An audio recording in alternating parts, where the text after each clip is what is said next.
In my last video, we started on this topic, so today we'll be finishing it with part 2.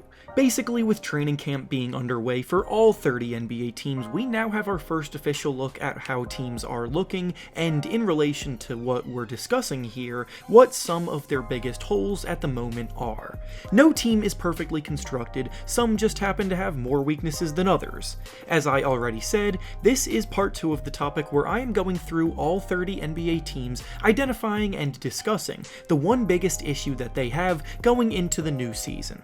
Last video, we went through the teams in the Eastern Conference, so today we'll be finishing things off by going through the Western Conference. Before we start though, make sure to like the video and subscribe to the channel, as all support is very much appreciated. Now with that being said, let's begin. Going in alphabetical order, we'll be starting with the Dallas Mavericks, and their biggest issue going into the season is a lack of playmaking help for Luka Doncic. It's getting tiring pointing out this over and over again every year, but instead of addressing this need by bringing in help, they literally allowed the best player they previously had in this regard to leave, watching Jalen Brunson go to the Knicks. Luka Doncic has always carried way too heavy of a workload throughout his career in Dallas. Brunson began to emerge, but then he left this summer, and now they still have Spencer Dinwiddie, but it's still not the most ideal scenario for them. The next team up is the Denver Nuggets, and their biggest issue going into the new year is some potential rustiness by their best players. When I say this, I'm not referring to Nikola Jokic, but the team's second and third best players, Jamal Murray and Michael Porter Jr., are coming back from serious injuries this season, and as is usually the case in situations like this, it'll take them a little bit of time to get back to producing at the level we're used to seeing them perform at. At full strength, this Nuggets team could be loaded and ready to make a deep run, but don't expect complete dominance immediately out of the gate.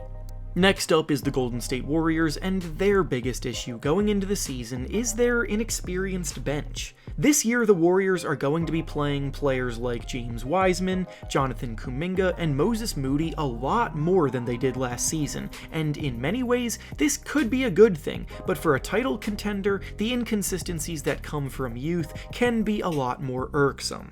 Kuminga and Moody showed flashes in spurts last year, but Wiseman missed the entire season due to injury, so in bigger roles, it'll be interesting to see them either blossom or flop.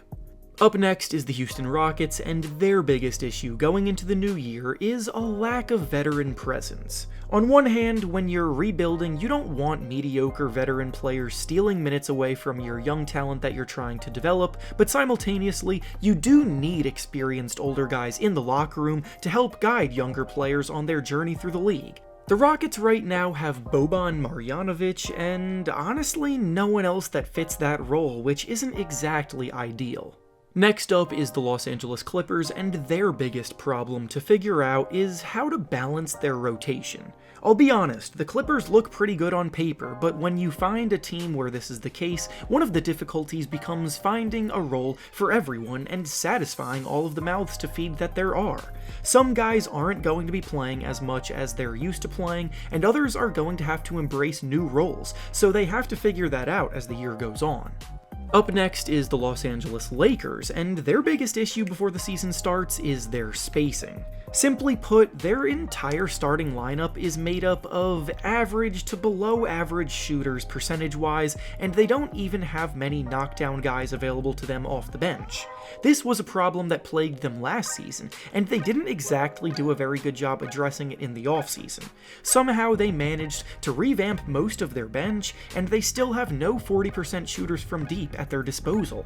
Next up is the Memphis Grizzlies, and their biggest issue going into the new season is their bench. This is kind of an unexpected one based on how last season went, but after the Grizzlies emerged last year as one of the deepest teams in the league, they lost a few key guys and didn't really replace them at all, outside of the players that they drafted. De'Anthony Melton is gone, and Kyle Anderson is gone, and now they have inexperienced rookies playing in their places. Danny Green did come back to them in the De'Anthony Melton trade, but he's going to miss most of the season due to injury, and there's no guarantee that he'll even fully recover at his age. Next up is the Minnesota Timberwolves, and their biggest issue at the moment is that they're going to have Karl Anthony Towns defending forwards full-time. When the team brought in Rudy Gobert, they embraced a Twin Towers lineup that could overwhelm teams with all of that size and versatility, but defensively, Towns has never been great as a rim protector, and now they're tasking him with defending more often in space against quicker and more skillful players.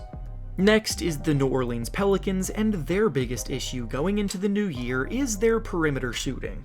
The Pelicans getting Zion Williamson back this season is going to shoot them even further up the standings, but if there's one thing that their lineup is missing, it's three-point shooters.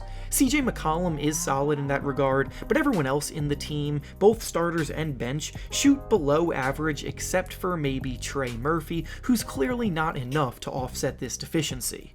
Up next is the Oklahoma City Thunder, and their biggest issue at the moment is Chet Holmgren's injury. The Thunder rebuild was going so well heading into the new year, and adding a player with Holmgren's potential was huge, but with him now set to miss the entire season, their plans are even further delayed, with no end in sight at the moment.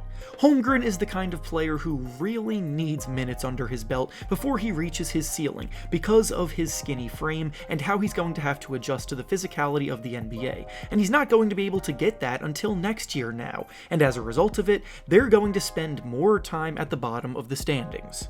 Next up is the Phoenix Suns, and their biggest issue going into the new year is their chemistry. It's pretty wild how we got to this point after how dominant they were in the regular season last year, but after flaming out against the Mavericks in the second round of the playoffs, trouble seems to be brewing. At training camp media day yesterday, DeAndre Ayton said that he literally hasn't spoken to Coach Monty Williams since the playoffs ended, and this summer, Ayton clearly wanted to leave the team in free agency, but the team retained him as he was a restricted free agent, so they need to figure things out and get back on the track if they don't want to have the same result as last year.